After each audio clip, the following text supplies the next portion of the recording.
What's up?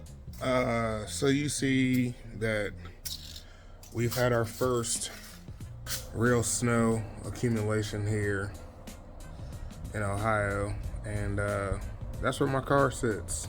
Um, have made zero progress on this thing in the past 3 or 4 weeks, but I figured since that happened and I gotta wait a couple weeks to get it fixed, this video this week will go through um, my build sheet, price list, and why people think that it's absolutely absurd that I have a $25,000 budget for a car that's probably worth $1,000 to somebody else, um, or to a junkyard, maybe only fit 500 bucks. Stay tuned.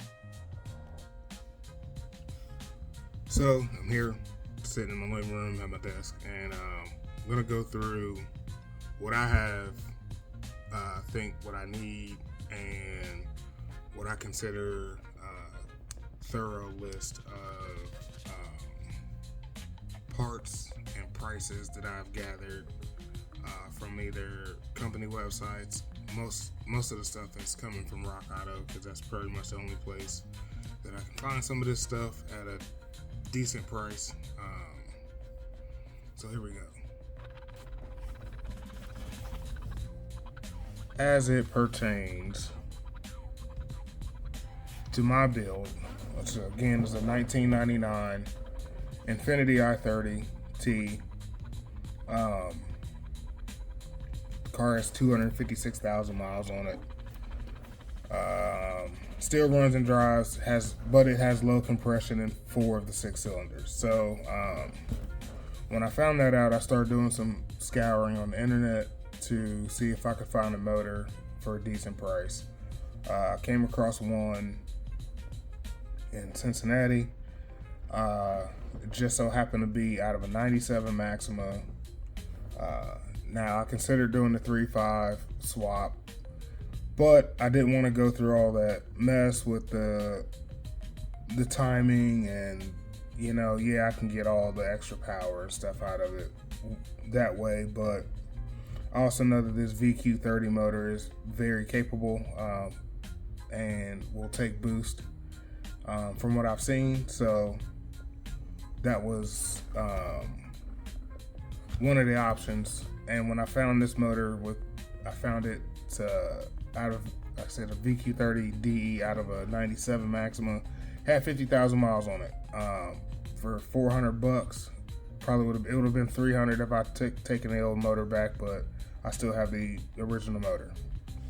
I plan on upgrading the ECU with a JWT ECU, 600 bucks. And anything you see on here in green is it's already been purchased and or put on. So I bought that motor back in 2023, 50,000 miles on it, still sitting on the engine stand. Just haven't had time and other things happening to put that motor in. So I've already gone through that motor itself. Everything's on the top end: spark plugs, coil packs, timing chains and guides have been changed. Tensioners are all new. The guides are all new. When I put the new motor in, it'll have new belts, gaskets, thermostat, water pump, everything. Now, mind you, like I said, when I opened this motor up, it was pretty clean. So that was 840 bucks that I spent on it so far.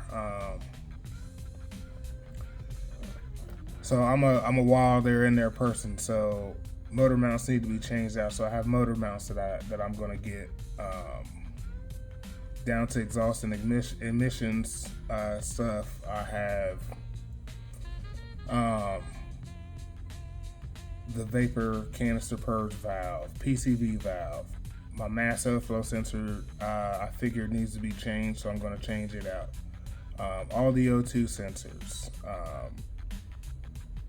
a new vapor canister in the rear, fuel pump,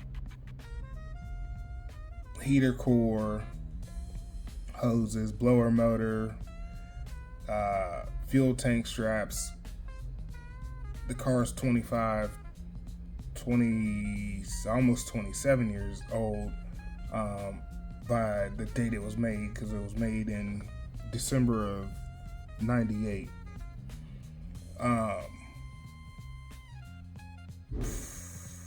AC, I haven't had AC in this car since 2007. Compressor seized up, and I just ran a belt around it and haven't had AC in it, so that's a new AC kit. And then here comes some of the big costs. I'm going to run Fortune Auto coilovers, which is what I have on my BMW 328 wagon. They're very good coilovers. They ride really great. And again, while I'm down there, I'm gonna replace, put a camber bolt alignment bolt kit on there, sway bar links, lower control arms, and then in those new lower control arms, I'm gonna switch out all the bushings to polyurethane bushings. Why not? Transmission mount, another big cost. So coilovers are going to be close to $2,000, especially the way I'm going to have them set up.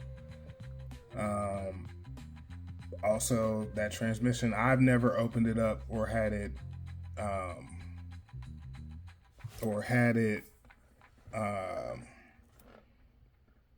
flushed or anything. So I feel like if I'm going to have it flushed, drained, I'm gonna have it rebuilt. So I found a performance transmission rebuild kit for $800.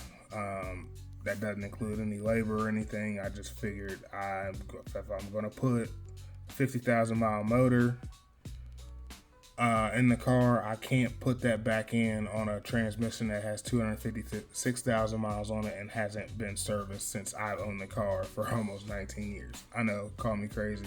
I came from the school of, if it hadn't been touched, don't open it up. And it hadn't been touched, so I'm not opening it until I rebuild it. Get down to oil cooler, new oil cooler or new transmission cooler, put an oil cooler on there. Probably going to put a power steering fluid. I don't plan on ever tracking this car, so I don't know that I'm going to put a power steering cooler on there, but why? Again, if I ever do, it'll be there. CV axles probably don't need to be changed, but I'm going to do it anyway. Needs new carpet. I'm getting new seats for it from a buddy. The back seats need to be reupholstered as well. New audio throughout the car. I already have a pretty good Pioneer head unit that I'm not going to take out. I think it's the last one that actually came with a CD player. Call me old, I still got CDs and books. The paint and body supplies, we're talking $4,500, $25 or $2,000 of that is just the actual paint and clear coat and reducers and hardeners, and then I'm looking at maybe $2,500 worth of additional parts and metal to replace all of the rust holes, fixing all the rust and things of that nature. So I don't know, that's a guess, and that's not having anybody painted yet. I don't know that I'm going to attempt to paint this car. I'm not anywhere close to capable enough to painting a car, so that could go up by another $5,000.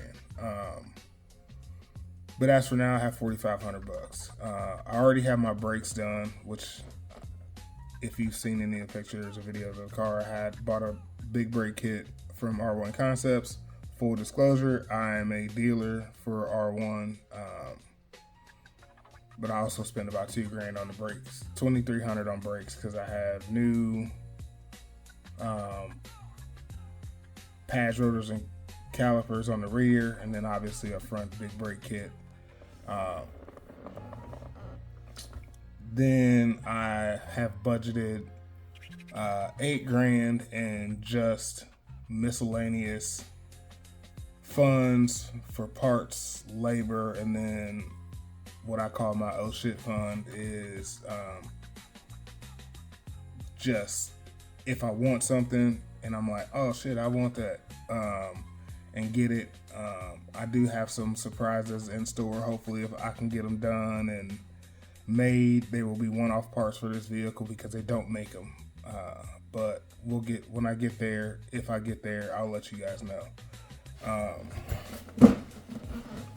So if you have any questions about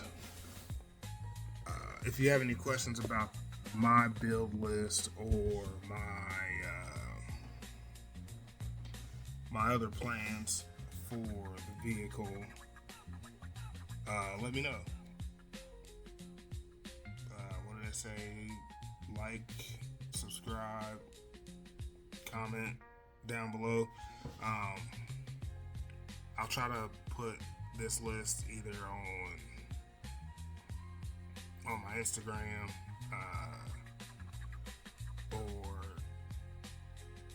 in the video somewhere. I'll try to put this list where you can pause and go through it and see if